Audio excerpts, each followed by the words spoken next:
Thank you for coming and listening to my talk, and thank you Ilkku for inviting me to KAIST. It's my first time in Asia that I spent more than 1 hour at the airport. So I'll be speaking about three-coloring planar graphs, somehow in the abstract. If you read it, the triangle free word was skipped, so the abstract looked very surprising. The talk will not be as surprising as the abstract. And I'll be speaking about several results, and they are joint work with random people, with Oleg Borodin, Ilkku Choi, Honza Eckstein, Zdeněk Dvořák, mainly Zdeněk Dvořák, Přemek Holub, Sasha Kostočka, and Matthew Jensi. Okay, so first compulsory slide, definition of graph coloring that you, I hope, know, but just to be sure, like coloring will be mapping of vertices of a graph to set of colors, and we will be considering proper coloring, which means here two example of graph, vertices are colored, but here this edge is between two green vertices, and that's not allowed, right? Every two adjacent vertices needs to have different color. And graph is k-colorable if there exists a proper coloring of the graph with k vertices, with k colors. Okay. At most k. At most k. And so next we'll have one more definition. It's for critical graphs. So suppose you have a graph and you would like to decide if it is three-colorable, right?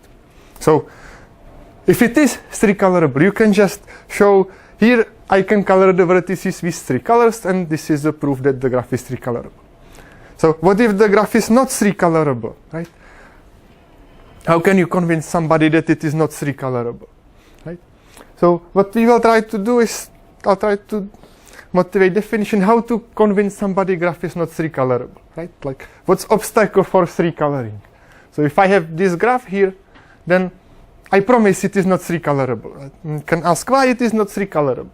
Well, if you look at this vertex of degree 1, it doesn't matter if it is there or not. So if I forget about it, the graph is still not three-colorable. And if you look at this piece, it's what complete graph for vertices, you cannot color it with three colors. So you could think that the reason this big graph is not three-colorable is because of this smaller graph on 4 vertices that it contains as a subgraph, right?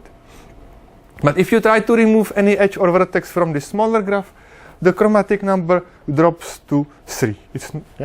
So that's the definition for critical graph. That graph is for critical if it is not three-colorable, but whenever you remove something, it is three-colorable, right? So it's somehow smallest, not three-colorable graph, right? And this big graph has this for critical subgraph, but it also has this for critical subgraph. You don't have to have just one, you may have many different ones, right? And the notion is useful for dealing with minimum counterexample, right? I would like to show that all the graphs of some class are three-colorable, so I take minimum counterexample, and minimum counterexample will be graph that is not three-colorable. If you remove anything, it is three-colorable, so the minimum counterexamples are for critical graphs, right? Also, if you are lucky, this has algorithmic consequences, right? If you are able to enumerate for critical graphs, and you have just few of them, then you can test three colorability in time that corresponds to the number of graphs you have, right? You just check if you contain a for critical graph as a subgraph. If you do, you are not three colorable. If you don't, you are three colorable, right? So if the number of the for critical graphs is polynomial, then there would be polynomial time algorithm for testing three colorability. Okay, in general there is too many for critical graphs, but if you restrict your class of graphs to some nice one, you may get polynomial time algorithm. Okay, so that's the definition. And now the little bit of history about graph coloring. So there is the 4-color theorem, right? Every planar graph is 4-colorable, but that's very difficult theorem. You need computer to prove it. Several proofs. Little bit easier is Grecci's theorem. That is saying if you have a triangle-free planar graph, then it is three-colorable, right? So if you have a graph that is planar, and in addition you solve for bit triangles, the graph becomes recolorable. And this theorem is not tight in many different ways, and we will explore how it can be a little bit strengthened in different directions today. Right? So first I will try to show a short proof of the Gretsch's theorem, then we'll try to get some easy ways to strengthen it, then we try to show that one could precolor faces a little bit, then maybe we allow a few triangles, and then we try to do a lot of precolored vertices. Right? Everything will be with, well, mostly triangle-free graphs. Right? A few triangles, so there will be some triangles. Okay, so first, the proof of Gretsch's theorem. So here is the main tool that we will use for proving the Gretsch's theorem. It's a recent theorem of Kostočka and Jensi, and it is saying if a graph is for-critical, it must have many edges. Right?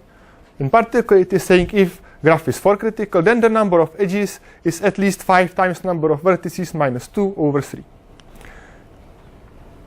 There is no word planar here, so it works for all for-critical graphs. Right? You don't have to be planar for critical graph. And it's saying that you cannot have too few edges. If you have too few edges, the graph is not for-critical. Right? That's the main message of the theorem. There is a more general version of the theorem where here is not 4 but k, and then these constants are a little bit different, but for us the for-critical one is the one we'll use today. Okay, and now the proof of Gretsch's theorem. So the more general theorem is by the same people? Yes, by the same people. And there is even a better version of the for-critical theorem where they characterize what happens if here is equality. So if you are on the edge of it, you know a little bit more. Okay, so proof of the Gretsch's theorem. So we have G minimum counterexample, plane triangle-free graph for critical. Right? I would like to show that it doesn't exist. And we'll do 2 cases. First case, the graph contains a 4-face, or it doesn't contain a 4-face, will be the second case. So let's say we have a 4-face, V1, V2, V3, V4. The usual thing that people do if they see a 4-face in a planar graph with recoloring is try to identify opposite vertices and then use induction. Right? So we identify V1 and V3. Right? Now we have a smaller number of vertices. So by induction hypothesis, there is a recoloring of this graph, and it creates a recoloring of the original graph. Right? This works sometimes, doesn't work always. What can go wrong? So if the V1 and V3 are identified, maybe we cannot use induction because there is a triangle. Right? Then our theorem was triangle-free planar graph. Now there is a triangle. So in the original graph we have structure like this. But maybe identifying V1 and V3 was not the great idea. If we have these vertices x1, x2, we can identify the other 2 vertices, right? x2, x4, and try to use the induction, and it doesn't work if there is a triangle. And if this happens, the original graph contains also other 2 vertices, y1 and y2. And remember, this is a face, so these 2 passes must be outside, and here they cross, and the graph is planar, right? So this cannot happen. So it means that these vertices, x1, x2, and y1, y2, they are not distinct as I drew them. Maybe some of them are actually the same vertex, right? But if you have them as same vertex, you will have a triangle. Right? So that's the case if there is a 4-face, right? And if there is no 4-face, then it's the following. I will look at Euler's formula. It's saying that vertices plus faces is equal edges minus 2, right? And because there are no triangles and there are also no 4 faces, the Euler's formula will give this 5 times number of vertices minus 10 is at least 3 times number of edges. And on the previous slide, we had that if graph is 3 critical, then 3 times number of edges is at least 5 times number of vertices minus 2. So if you combine these two equations, you get minus 2 is greater or equal than minus 10 is greater or equal than minus 2. And that's contradiction, right? And that's the end of the proof of the Gréchy's theorem. Now presentable in one slide, right? How difficult is the other theorem? That's a good question. But it's not so bad. Like they created a paper that contains both proofs, and it has like 6 pages maybe. So it's not complete cheating. The theorem that is on the previous page itself, it has 2 or 3 pages. Okay. So our last contradiction came from these 2 equations, right? That was saying minus 10 is greater or equal than minus 2. And if you think about it, there is a gap, right? There is like gap of 8 between them. So the contradiction is not tight. There is room for having a little bit more here. And that's what we tried to exploit, right? So you can exploit it a little bit and get a stronger theorem than the Gréchy's theorem. And you can exploit it by saying, for example, if I have a planar triangle-free graph and include one more edge. Now the resulting graph is not triangle-free, doesn't have to be planar, but it will still be 3-colorable, right? So planar triangle-free graph, add an edge, the graph is still 3-colorable. Was theorem of Aksenov, then simplified by Jensen and Thomassen, and by similar thing as the Gréchy theorem, one can prove this as well. Shorter, nicer proof, right? And yeah, somehow this is tight in the sense that you cannot add 2 edges, right? So this is little strengthening of Gréchy theorem, right? Plus 1 edge. You can also try to do extra vertex, right? The theorem of Jensen and Thomassen. If you have a planar triangle-free graph and you add 1 vertex of degree 3, then the graph is still 3-colorable. So adding 1 vertex of degree 3 doesn't ruin the property of being 3-colorable. And of course, the resulting graph with the vertex v is not planar anymore, or doesn't have to be. And with same method as for the Gréchy's theorem, we can prove degree 4 vertex, right? So vertex of degree 4 in the planar triangle-free graph, still 3-colorable. And you cannot add vertex of degree 5.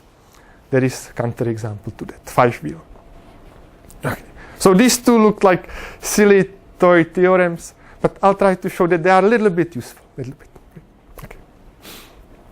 So when Gréchy was proving his theorem, he proved also a little bit more than just all planar triangle-free graph are 3-colorable. He also proved that if you have a 4-face in the planar graph, or a 5-face, you can prescribe the coloring of the vertices of these faces, and the coloring will extend, right? So if my graph looks like this, that the outer face is a 4-face and everything else is inside, I can say I want this to be red, green, blue, green, right? And this coloring will extend. So it's a little bit stronger. Or with the 5-face, I can prescribe the coloring, and then any coloring will extend, right? So you use it somehow in induction step, that if you see a 4-cycle that is full of something, you can assume it is a face, right? That you cut along it. And the 2 theorems that we saw, they can prove this, right?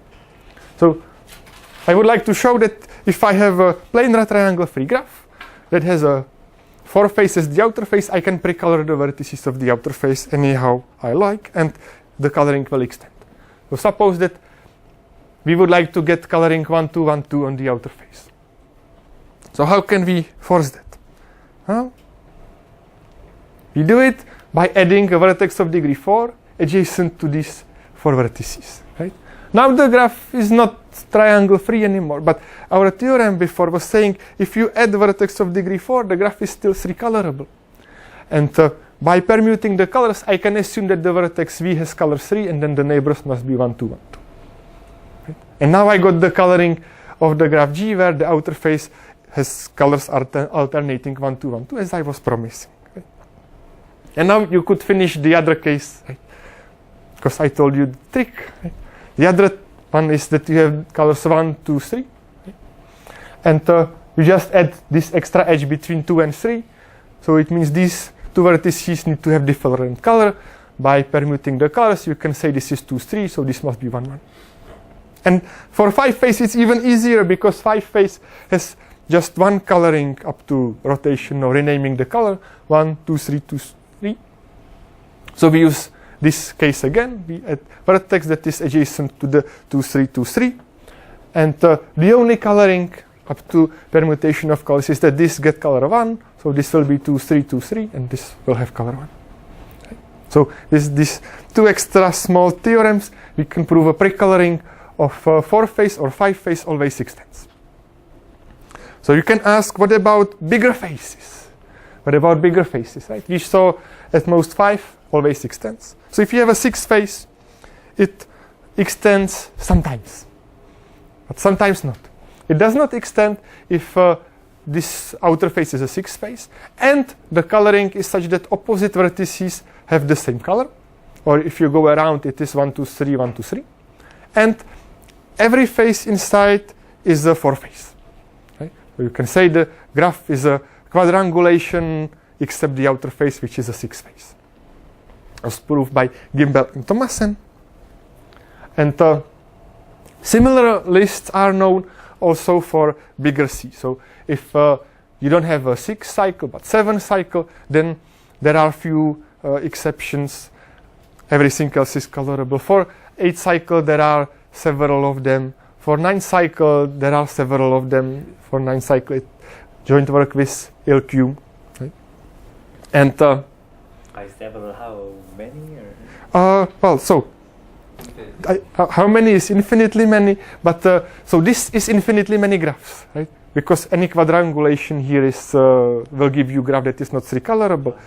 But you could think that this is easily described as like one pattern, right? So I don't remember exactly how many, but I think it was in the order of 10 patterns for this, 5 for this, 2 for this. I thought it was like 40. 40? We have this entire page of graphs. I think there were just... Okay, finite number, less than 40, more than 10. And if the graph doesn't have 4 faces, it's a little bit easier in the sense that there are, for every cycle C, there are only finitely many of them, and there is some recursive construction by Zdeněk Dvořák and Kanishika Varabayashi. So if you are interested, you can type it into computer, and computer will generate all of them. And recently, Zdeněk Dvořák and Pekar gave description also for the ones that allow 4 faces. In the sense, it will generate the templates that is saying, oh, and here this face has to be quadrangulation. This face is actually a quadrangulation. Okay, so this is about precolored faces. And addressing, what about some triangles, right? The Grecci's theorem was saying triangle free, right? So we already know how to do one triangle, right? It's easy. If you have one triangle, you remove one edge. Now you have triangle free graph. Triangle free graph plus one edge is 3-colorable, right? We showed that before. So one triangle is easy. Can you do more than one triangle? And answer is yes. You can do up to 3 triangles. So if you have a planar triangle free graph that has at most 3 triangles, it is 3-colorable. And it was proved by Grunbaum. Then Aksenov found that Grunbaum messed it up and fixed it, and Borodin tried to simplify it. And we can, with similar method as the Grecci's theorem, simplify it again, but it's not as super trivial, so one has to do few cases. But still, it's simpler than what Borodin was. And the next question is, what about 4 triangles, right? Well, you cannot hope that every planar graph with 4 triangles is 3-colorable, because there are examples like complete graph on 4 vertices. If you draw it in the plane, it will have 4 triangles, right? Or even if you don't draw it, it has 4 triangles. So there are some 4 critical graphs, and let's call them 4 graphs. Right? One of the 4 stands for 4 critical, the other 4 stands for 4 triangles. Right? And what 4 graphs are known? So there is one interesting found by Havel that looks like this. That these are the 4 triangles, and it's a construction. If you would replace this by edge and this by edge, you would get the K4. So it's K4 where 2 edges are replaced by these gadgets. And it's not 3 colorable, and it's 4 critical. You can check if you get bored. And Sachs was looking at this graph and got idea that these 2 triangles are close to each other, and these 2 triangles are close to each other, right? So maybe it is true that every 4 graph has 2 triangles that are in distance at most 1, and the other 2 triangles that are in distance at most 1, right? Maybe all of them look like this. Not completely true. So these have distance 1, but here the triangles now have distance 2, so there was some example that you can have the triangles a little further away from each other. Some series found by Aksenov and Melnikov. Here are the triangles. They are distance 2 instead of distance 1, like here. And Erdash asked in 90s, oh, can you describe all 4 graphs for all graphs that have 4 triangles, planar graph, 4 critical? In 97, Borodin announced that he has 15 infinite families of 4 graphs. Interesting. All of them contain 4 faces. And there is a result of Thomas and Walls from 2004 that there is a sequence of 4 graphs that has no 4 faces. And it's this sequence where you have, okay, this is K4, and then somehow you take this edge and replace it by some small gadget. You take this edge and replace it by like 4 cycle with 1 edge in between. Right? So it goes like deeper and deeper, recursive construction. But the triangles are very close to each other. Yes, the triangles are very close to each other. Yes. So it looks a little bit like the Sachs problem. Maybe I could say that Thomas and Walls, they were not interested in 4 graphs at all, actually. What they were trying to do, they were trying to find 4 critical graphs that can be embedded in the Klein bottle, such that every triangle and 4 cycle is non-contractible. Right? And how can you embed these graphs into Klein bottle? Well, you put 1 cross cap on this edge and the other cross cap on this edge, and then every 4 cycle that you see separates the 2 cross caps, and the 2 triangles that are there, they are also going through the cross cap, so they are not contractible. Right? So that was their original motivation. But they also formed nice sequence of 4 graphs as a bonus.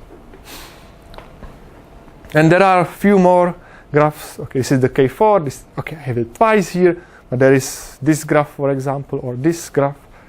We saw it on the one of the first slides. It's called Moser's spindle. You can draw this graph in the plane such that every edge has unit length, and it shows that the chromatic number of the plane is at least 4. Okay. So how can you describe all of these graphs? Well,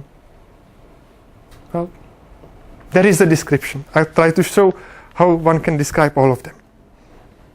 So we do 2 steps for the description. So first part of the description is, what if the graphs have no 4 faces? If the graphs have no 4 faces, then all of them are obtained from this Thomas Walls sequence, where this dashed edge is either an edge, or you replace it by this gadget that's called, let's say, Havel's quasi-edge, because it behaves a little bit like edge, right? If you color this with 1 and this with 1, then this should be 2, 3, and this vertex must be 1, 2, 3, 1, and you get trouble, right? So these 2 vertices cannot be colored the same color, behaves like an edge, so quasi-edge. Right? And if you take this K4 and replace both of these dashed edges by this gadget, you will get the Havel's graph, one of the first one we saw. Right? And so it creates some infinite sequence of graphs, but they are nicely described. Right? The description is nice. And now what about 4 faces? Right? There were also graphs with 4 faces. And there is an easy way how to do it. You take any graph from the previous slide and you apply an operation that introduces 4 faces. And the operation is the following. You take a vertex of degree 3, you remove the vertex x and replace this piece by a 6th cycle where the inside of the 6th cycle is a quadrangulation. Right? So you put 4 faces everywhere inside. Here is one example that into the 6th cycle I just drew one vertex of degree 3. Right? So 4 face, 4 face, 4 face. And I will not argue that this is the correct thing. I'll at least try to show that this may work. Right? So suppose this was my 4 critical graph and I remove this vertex x. Right?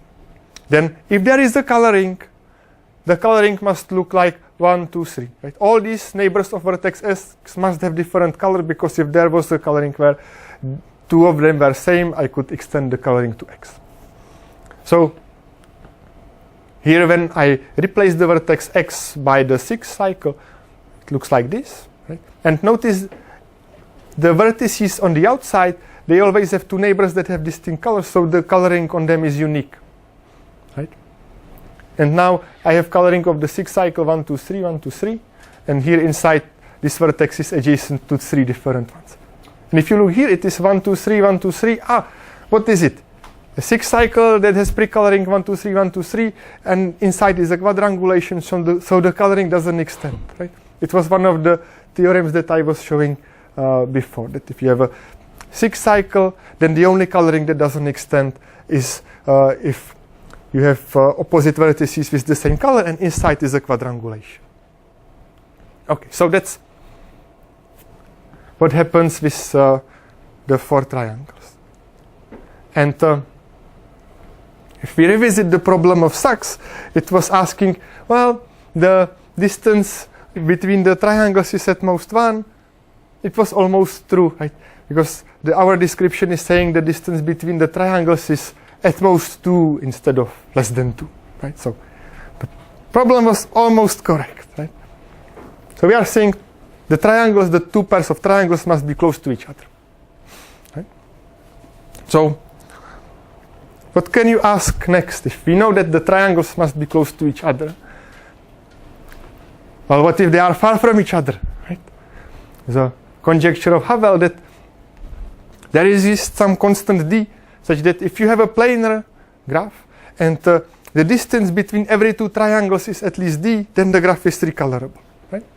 So somehow it's saying triangles are bad if they are close to each other. If they are far from each other, this recoloring can get around, right? So this distance must be at least d, this must be at least d, right? Some big constant. And this was proved by Dvořák, Král, and Thomas. Such constant exists, right? They didn't prove tight result that d would be 7, right? But some constant exists. And the thing is, you can color the graph, but you cannot prescribe coloring on these triangles, right? If you would have just 2 triangles and you would try to prescribe the coloring, say I would like one of them to be colored 1, 2, 3 and the other one also 1, 2, 3, then you may have no chance in coloring the whole graph, right? So example is, okay, this is a small example where the 3, there is the edge between them, right? But if you would like rotate these colors 1, 2, 3, there would be always one color that is in conflict, right?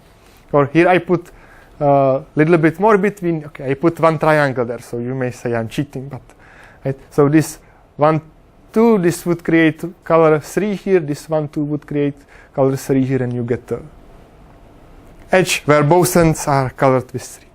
And in general, this thing will not work if you have a graph that is a quadrangulation, almost quadrangulation, or quadrangulation, and here you have two triangles 1, 2, 3, and you color both of them in the same direction. So let's say this is going 1, 2, 3 anti-clockwise, this is going 1, 2, 3 anti-clockwise. So in this case, the coloring doesn't extend. If one would be anti-clockwise and the other one clockwise, then it would extend.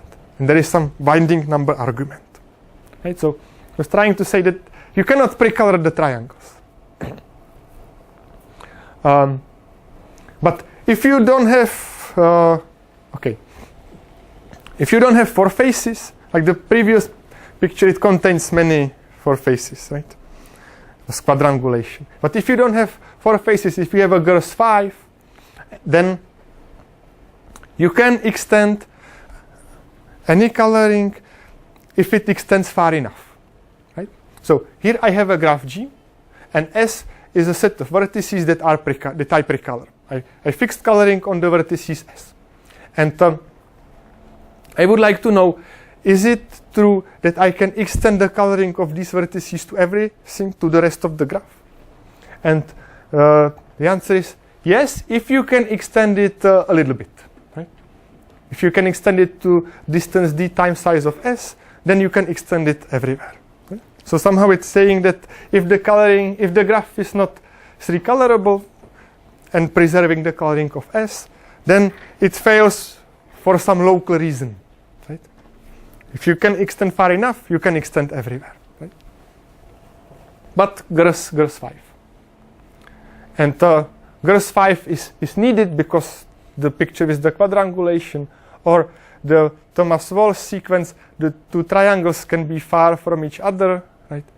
You don't have to have this extra edge if you don't like the triangle thing. And the coloring doesn't extend. And the D in this theorem, it's not horrible. Luke Postel showed if you have D 100, it is enough. Okay, so girth 5 somewhat needed. And but what they observed, that maybe if you just pre-color vertices that are far from each other, then there is a chance, right? That every coloring extends. So here is a conjecture. So conjecture is saying that there exists D big enough such that if the graph is triangle free, and then you can, and you have a set S of vertices that all of the distances between every two is at least D, then you can pre-color the vertices and the coloring will extend. Right? So you can take vertices that are like very independent and any coloring of them will extend. So they conjectured that this is possible. And then they also have an easier conjecture. Instead of having many vertices, you can have a vertex and a 4-cycle. Right? Suppose I give you 4-cycle and a vertex, and I promise they are far from each other. Is it true that any pre-coloring of the 4-cycle and the vertex will extend to 3-coloring? And the graph has no triangles. Right? So this one looks a little bit easier because you have 5 vertices, 4 of them are in 4-cycle, and here you have many vertices. But this second conjecture implies the first conjecture. Right? You can somehow take a graph that has the vertices and cut the things around, and then somehow this will be the pieces that you end up with as troubles. And so you need to prove this conjecture in order to show that you can have a set of vertices far from each other and any pre-coloring will extend. And we prove the second conjecture. Right? And how do we prove it? How do we prove that every pre-coloring of a 4-cycle and vertex extends? We prove something else.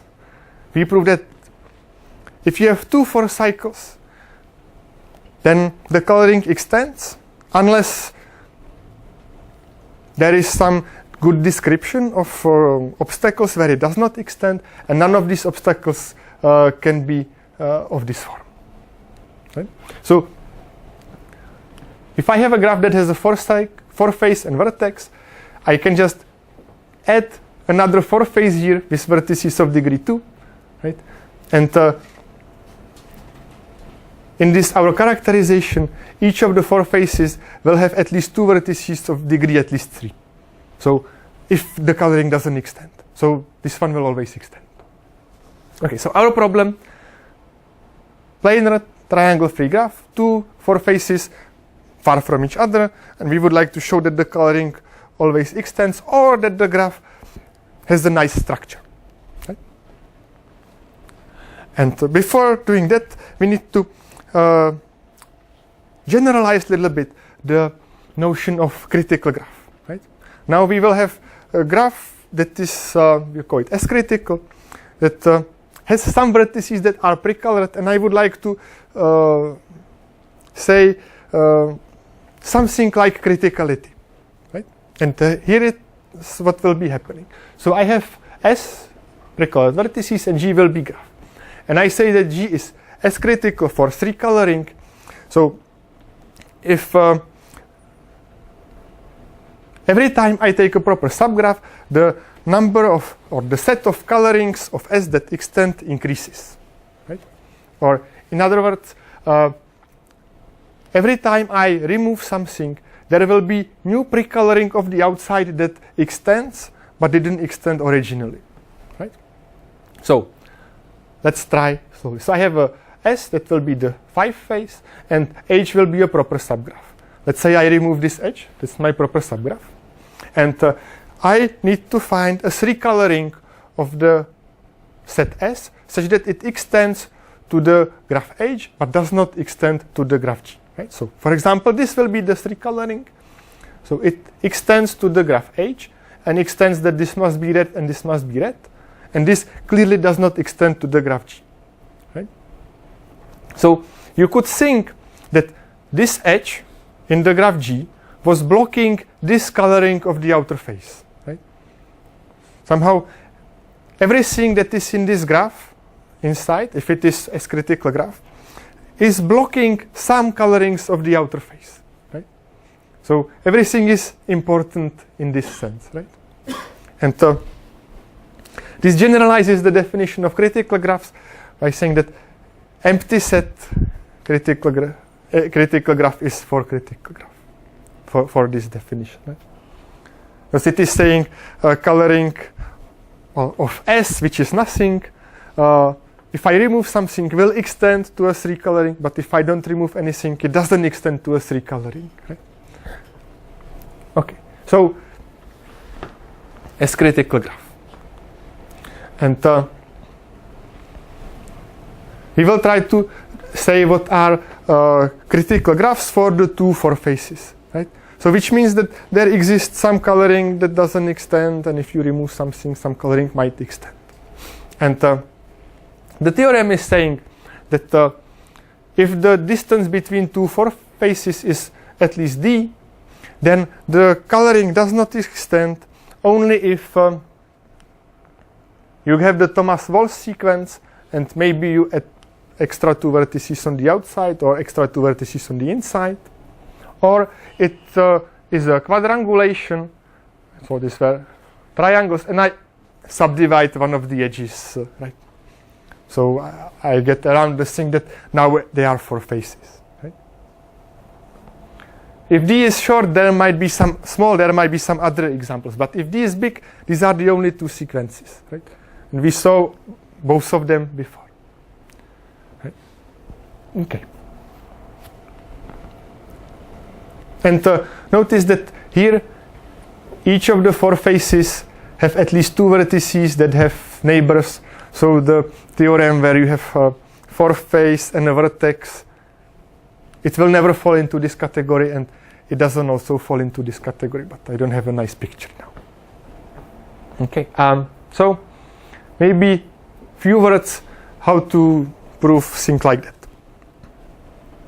So we do the same thing as we were doing before. If we see a 4 face, we collapse 4 face. Right? That's a nice thing to do because it makes the graph smaller, right? And we collapse 4 faces if 2 things don't happen. If you don't create triangles, right? Triangles are somewhat dangerous, and also you don't want to move the 2 precolored faces closer together, right? If you collapse 4 faces that is between them, it can move them closer together. So you keep collapsing the faces for a little while, as long as you can. And then you look what you get. You have a graph that has the four faces, C1, C2, C1, C2. And then here between them, there might be some 4 cycles that are separating them. Right? Might be, don't have to be. Right? And we'll do 2 cases. Either there are many 4 cycles that separate C1 and C2, or there are very few of them. And the one where there are many 4 cycles separating C1, C2 is the better case. So the case when there are none, we'll try to change it to the one that has many 4 faces. Right? 4 cycles that separate C1 and C2. And how do we do it?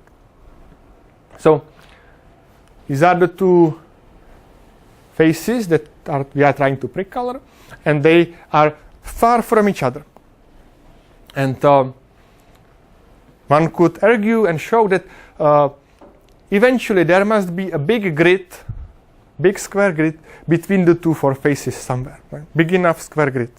Or this tilde means that this goes around, right? So it's like on torus, part of quadrangulation of torus. And if this happens, we identify in one step all these vertices. Right? So we identify all of them. And why is this a good step to do? Because now we have a new 4 cycle that separates C1 and C2. Now C1 and C2 are a little bit closer to each other than they were before. They are closer by 1, but we added 1 more separating 4 cycle. Right? So you can say that for decreasing the distance by 1, you get 1 more separating 4 cycle. So you could say that you have as many separating 4 cycles as you like, if the distance is sufficiently large. Okay. So now it looks a little bit like this. We have 1 4 face, the other 4 face, and here are the separating 4 cycles. And the next thing we do, we start collapsing 4 faces between these separating 4 cycles like crazy. We don't care. Right? Just collapse everything, as long as these separating 4 cycles stay there. We don't want to destroy the separating 4 cycles. We just want to collapse them as much as possible. And then we study these pieces between the separating 4 cycles. Like this. Now we have a small blocks. And now you can characterize what's happening between the separating 4 cycles, because if there is a face, you know, if you contract it, you somehow kill these 2 4 faces, so it must be between them close enough, right? Or if there are no 4 faces, we use the Dvořák-Varabayashi result that characterizes graphs that have no 4 faces and are critical. Right? And for these blocks, we get that if there are 4 faces, there are 21 graphs that may appear. Otherwise, you could contract a 4 face. Or if there are no 4 faces, there are 94 graphs that can appear here. Right? Finitely many graphs that can appear there. And then if you have these pieces, you try to glue them after each other. You can do it by hand with some argument, or you can let computer glue these graphs after each other. And you can just check that if you glue enough of them, every coloring of the outer cycles will extend to the whole thing. And it will not extend only in the case where all the pieces you glued together were coming from the Thomas-Walsh graph. All the pieces you glued together were forming a quadrangulation. So it says that if the pre-coloring of the 2 cycles did not extend between the things, was the Thomas-Walsh graph, or there was a quadrangulation between them. Right? Pictures for your entertainment, graphs without 4 faces. Right? There are some that have also triangles, the technical detail, or with 4 faces. Right? I will not argue anything about them, just showing you that we have some pictures of graphs. Right? So, yes, gives credibility, right? Okay. And a few more consequences of this, right? What is the thing good for? So one thing that it is good for is you can show that if you have a triangle-free planar graph and it has bounded maximum degree, then it has exponentially many 3 colorings. Right? not only the graph is three-colorable, but there are many ways how you can three-color it, right? And it's very easy argument. Because the graph has bounded maximum degree, you can greedily pick a vertex and surround it by a disk of diameter d and remove it. And pick another vertex, surround it with diameter d and remove it. And because the degree is bounded, you will have many of these vertices. And then any pre-coloring of these vertices will give you a three-coloring of, will extend and will give you a three-coloring, right? So these are all of them enumerated, right? If we watch long enough, you will see all of them, right? So there is something like constant to the n three colorings, right? So that's one consequence.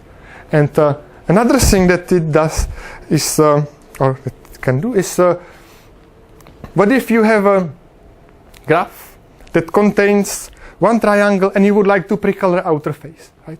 So if you have a outer face of size 4 cycle, 4 face, and you have one triangle inside, then still any pre-coloring of the 4 face extends. And if you have a 5 face and at most one triangle inside, then the coloring extends unless the graph looks like this, right? This is the 5 face on the outer side, and here is triangle that is sharing edge with the 5 face, and everything else inside is quadrangulation, right? And if you look what is here inside in the 6 cycle, well, it's the thing that does not extend to a 6 cycle, right? We saw already a couple of times today. And what we can do is, if you have a 4 cycle that has 2 triangles inside, or 4 faces with 2 triangles inside, and it doesn't extend, if it either looks like this, where there are the 2 triangles sharing edge with the face, and the shared edges are the opposite, and then you have again the 1, 2, 3, 1, 2, 3, the 6 cycle with quadrangulation inside, opposite vertices have same color, or if it looks like the Thomas-Walsh sequence, where on the outer face is the 4 face, and somewhere deep inside are the 2 triangles right next to each other, all replaced by the Havel's quasi-edge. Okay, so that's it. Thank you for your attention.